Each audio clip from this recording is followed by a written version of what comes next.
Hi guys, welcome to Sharma Adventures, where homeschool meets adventure. A little bit about my family and myself. I'm a homeschool mom to two kids. Yuvraj is in second grade, Arya who is in TK or transitional kindergarten. So I really value finding and sharing great curriculum with you guys.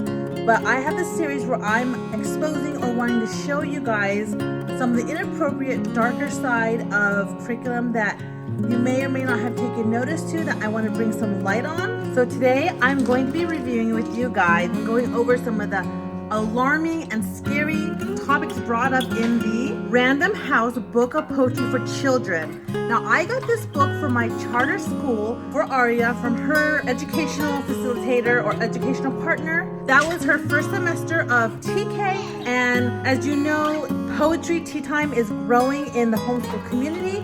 So when I got this book, I was so excited, and then when I started reading it during the day, during our little tea time, or even just during, bedtime, I was shocked by some of the things I was reading. There is mention of murder, there's mention of bullying and violence. They actually mentioned the real word suicide. We're gonna flip through this book and you can witness it with your own two eyes how alarming some of these poems are that are geared towards children. Now, I believe society is going in a whole nother direction of what we want our kids to be.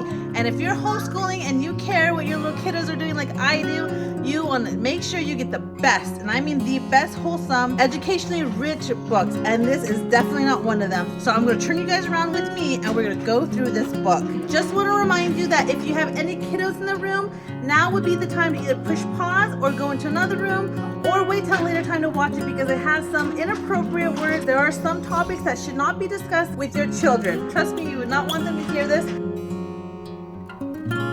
Okay, this is the Random House Poetry Book for Children. Keep that in mind as I read some of these poems to you. There's 572 poems for today's child. So when you open this book, you will find that it is beautifully illustrated with pictures relating to some of the poetry, and it is unassuming of some of the darker elements hidden within this text. So let's get into it, shall we? So this book is broken up into sections, and when we open up this particular part, it's about cat, and it's not the cute and cuddly kind. It's about violent, killing, suicidal cats. The cats of Killenny. There were once two cats of Killenny. Each thought that there was one too many.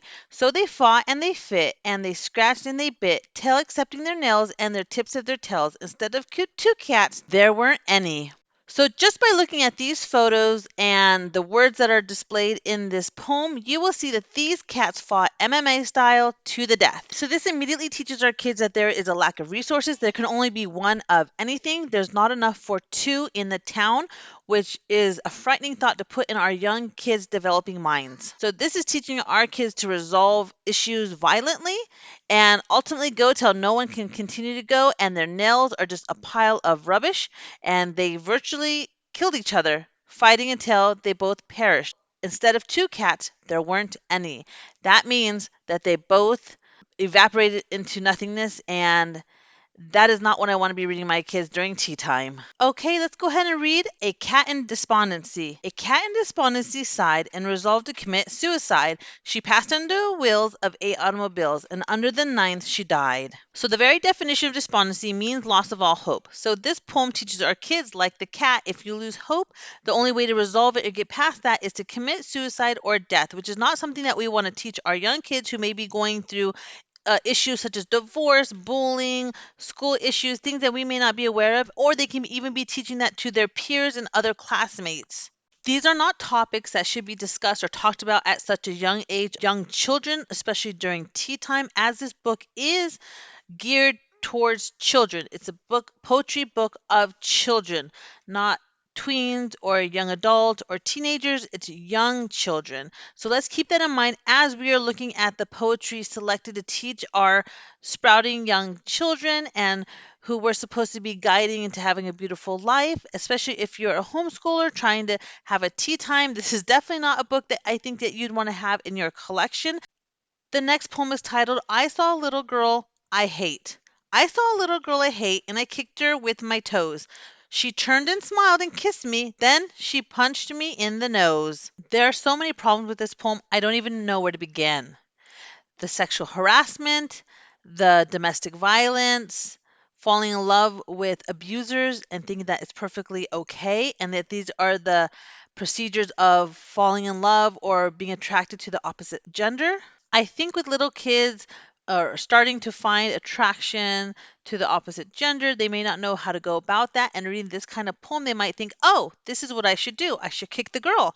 Or, oh, when I get kicked, I should kiss the boy. I think a more helpful insight would be either teaching conflict resolution, etiquette, and how to handle these situations between children. I just don't find this aligned with our family homeschooling values. Again, this section is about kids playing with each other, boys and girls. It's very unassuming, but let's go ahead and read this poem. No girls allowed. No girls allowed. When we're playing tag and the girls want to play, we yell and scream and we chase them away. When we're playing stickball or racing our toys and the girls ask to join, we say only for boys.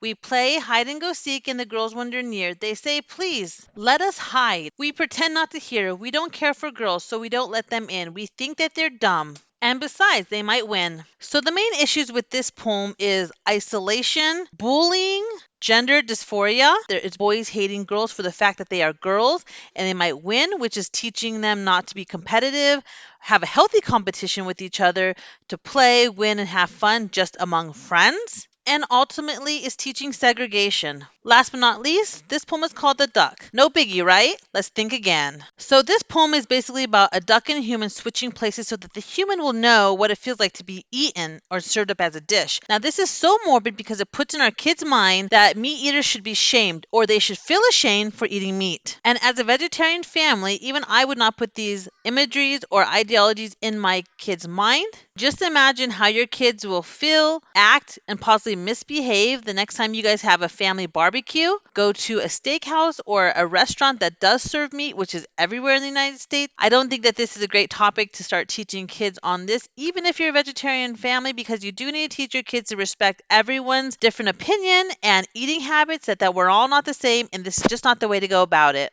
All right, you guys, I hope you got some valuable insight as you're picking your curriculum for the following year, and you know, or you have a better direction on what you want your family and your kids to learn more about. And if you like this video and want more content like this so that you don't get the wrong content yourself for your kids' learning and educational year, please don't forget to hit that like, subscribe, and notification bell. It doesn't cost you anything and it lets me know that you appreciate content like this so I can keep making them and posting them for you. All right, now I will catch you in the next one. Bye-bye.